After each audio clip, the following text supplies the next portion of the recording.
So before we get started, I just wanted to mention a few things about the franchise and its musical sound that we sort of uncovered over the process of that first year.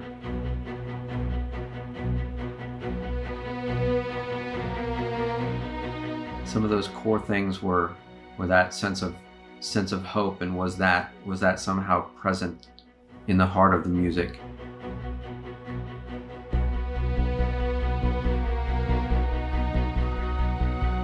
As well as that sense of heroism. Something in it that sort of inherently made you want to sit up taller in your seat.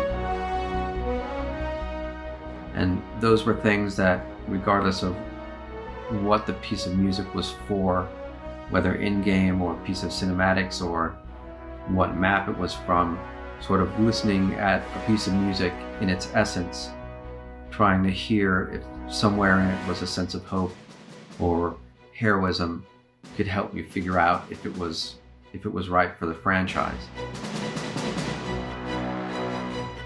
The challenge was, there's nothing there, and you have to make something out of nothing, and it has to fit the exact parameters of, the timing of the scene, and to hit at just the right moment and have just the right sound.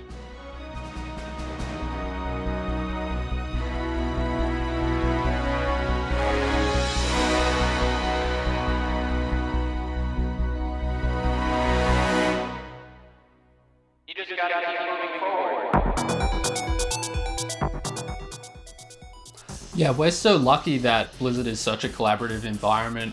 The music team is very much considered integral to our game development, and it's something that I think benefits the game, having a range of compositional voices, and it's something that we've tried to do across all the media types that we have. Overwatch isn't simply a video game, it's a cinematic animated series, it's an esport, there's a lot of promotional content that goes out there, and you'll often find that internally it often gets sprinkled around all of the type of content we create. Overwatch League is based on our core Overwatch themes. Our cinematics often pull inspiration from our map music or some of the very original theme exploration that was done well before I even started at Blizzard. I think it goes back to a core idea that when music leaves our department and the public see it, we want it to be as strong as it can possibly be. One of the really exciting things about theme is that that's the place in music where you say something.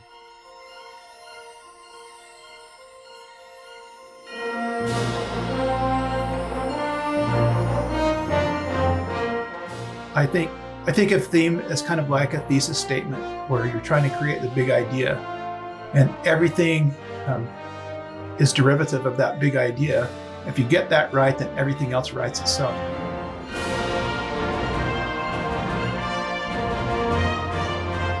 It was very exciting and a little daunting, but I remember seeing the artwork and just instantly getting ideas in my head. But ultimately, it comes down to, when you're working on a cinematic, like, I had worked on the announcement trailer. Sam had written this beautiful fanfare that Chris Velasco had arranged in the intro, as well as the moment where you see the gauntlet. So you had this very hopeful fanfare already established, but we needed something to be kind of the heroic action theme that happens, a couple times in the cinematic, but the climax of that is when the gauntlet punches Widowmaker.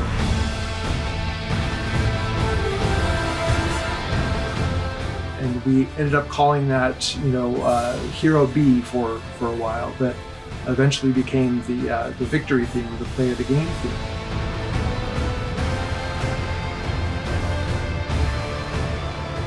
And it's something that, I struggled with for quite a bit. I did multiple versions of it, and it wasn't quite there. And the way it always works is, it's obviously the the last thing you come up with. But when it finally clicked and locked into place, there's just something, I just remember feeling this sense of, that's it. And I think that's going to be the one. Something felt very special, felt like we were onto something.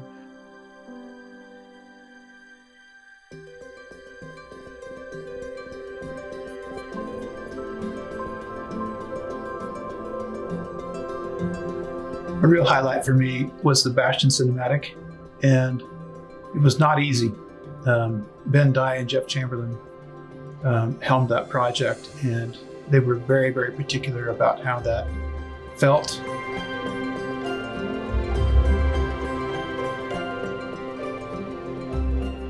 And I think that there was a very clear vision in their minds about what that should be. And it was a really interesting thing to see the backstory of a character that's a monster, and to find out that there was a level of innocence.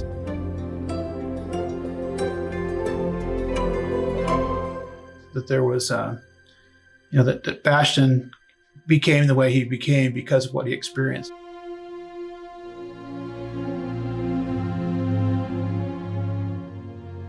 Before that, he was an innocent. He was naive. He had feelings.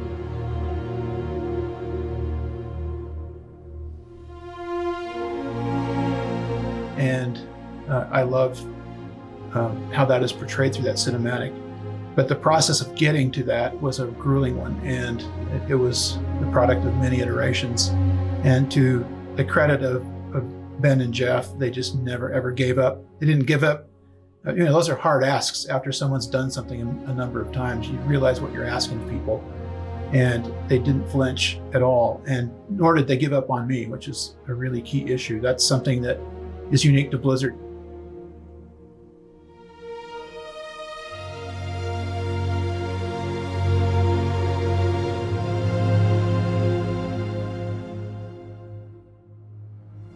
You feel empowered by that.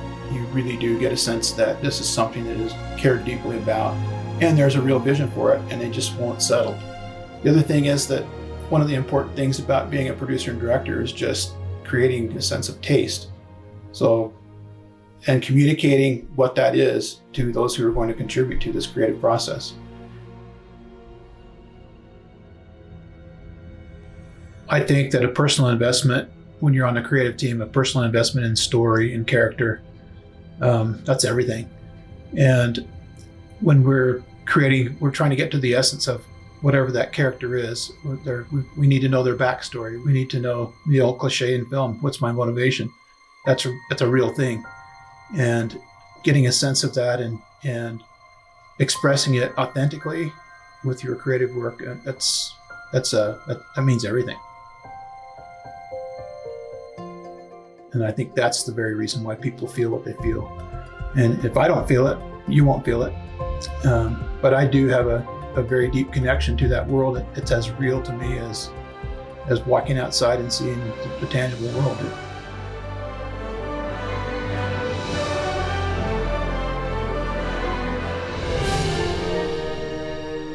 There's not anything to me that's any less real or tangible about the Overwatch world than when I go out and experience life.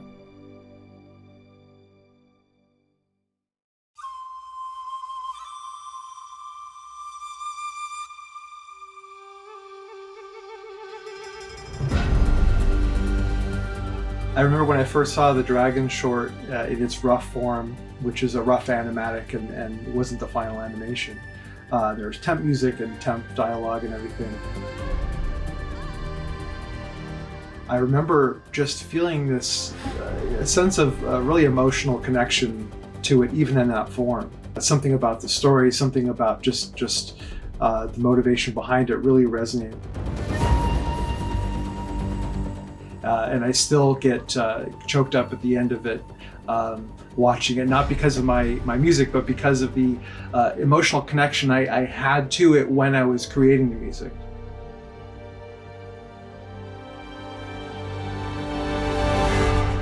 And I think that's a testament to the writers and to the game developers and everyone that brought the cinematic to life.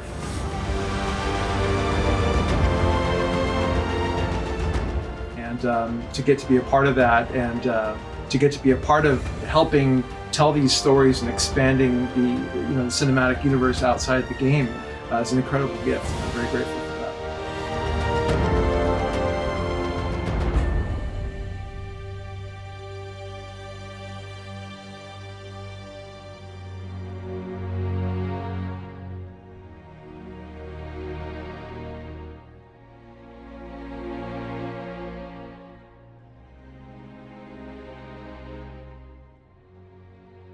When it came to announcing Overwatch 2 in November 2019, all of us in this room and other composers had contributed so much to finding the right sound for both 0 Hour and the gameplay trailer. And to sit in that room, to have that opportunity to do that, it was amazing. And to feel the energy in the room as we witnessed Overwatch probably at what we've seen the lowest of lows.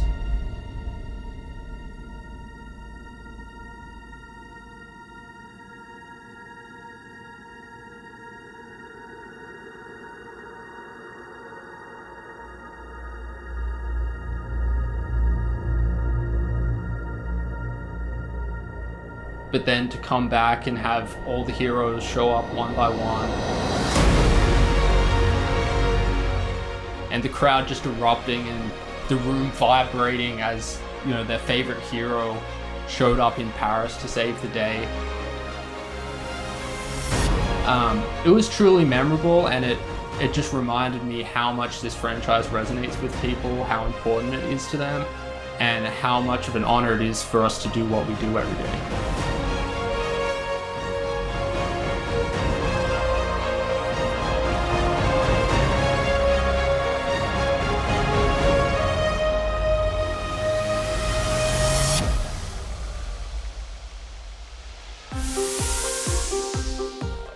Our location music is so interesting and such a unique challenge for Overwatch. As the universe has grown over the years, we've seen so many locations being added to the game. For example, Busan, we will source Korean percussion and Korean woodwinds and use those. And each one presents a new, unique challenge. We have a core set of values when it comes to creating this location music. Firstly, we want to honor the location and region that we're writing the music for if it's based in the real world, which in most cases it is. But we also want to put it through the lens of what would this sound like in Overwatch. This is a futuristic depiction of Earth that we are yet to experience. We haven't familiarized ourselves with it. We don't live there. So how do we blend the two? And that fusion is always super interesting to experiment with. We will not cut corners at all, to the extent that in many cases we've actually worked with our regional teams. In the same way that our sound designers go and hire teams who will record Foley sounds, we will do the same for music.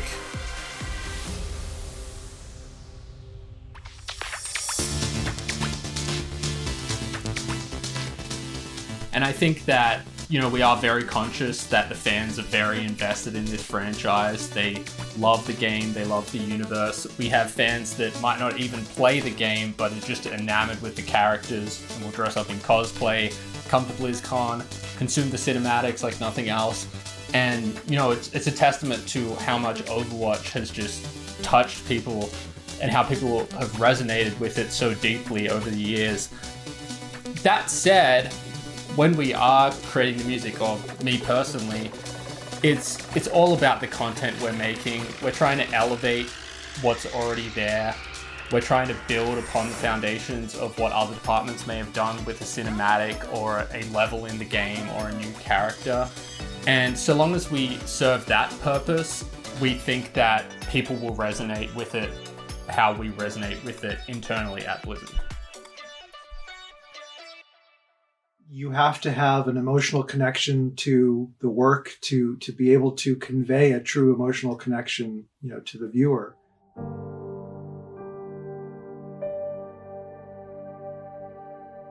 But on the other side of it, do we think about the millions of people that are going to see it, are going to watch the cinematic or are going to play the game, or all the people that are going to be at BlizzCon? Do we let that pressure get to us? Because there's obviously a pressure to make the best thing you can make, and as a creative person, how do you deal with it? How do you sit down and create something knowing how much, how many people will see it, how much scrutiny there will be over it, how much, you want it to be the best it can be, but ultimately you have to tune that out and just focus on what's right in front of you, and focus on the characters and focus on making the best thing you can be. And whether or not it's a hit, or whether or not people love it or don't love it, you did your best, you gave it your all, and that's all you can really focus on.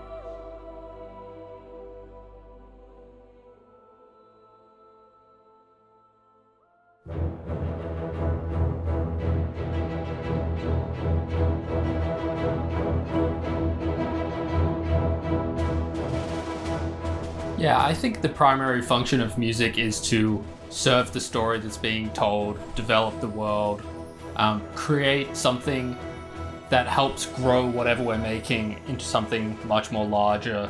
It can be extremely difficult to really pour your heart and soul into something and come up with an idea that you work so hard at, and to present it to somebody else, to be judged, and to be ultimately have them decide whether or not it works in the project.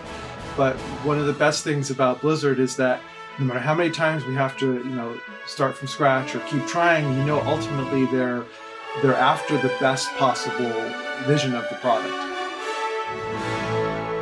As long as you're after something that is going to be worth it in the end, it gets you up every morning, and it makes it worth all of it. I look back now, I've been, a professional composer for 23 years now. I look back and I just see, all these projects that I finished that I forget, I guess, that at the time these were these giant mountains that I had to climb. But as long as you have something that's driving you to get to the other side, whether it's just pure stubbornness, and in my case probably, and it keeps you going. Overwatch was so exciting because, we keep hearing this word hopeful. Well, it's really easy to be cool if you're brooding and dark, but it's really, really hard to be cool when it's hopeful and bright. And Overwatch has managed to do that.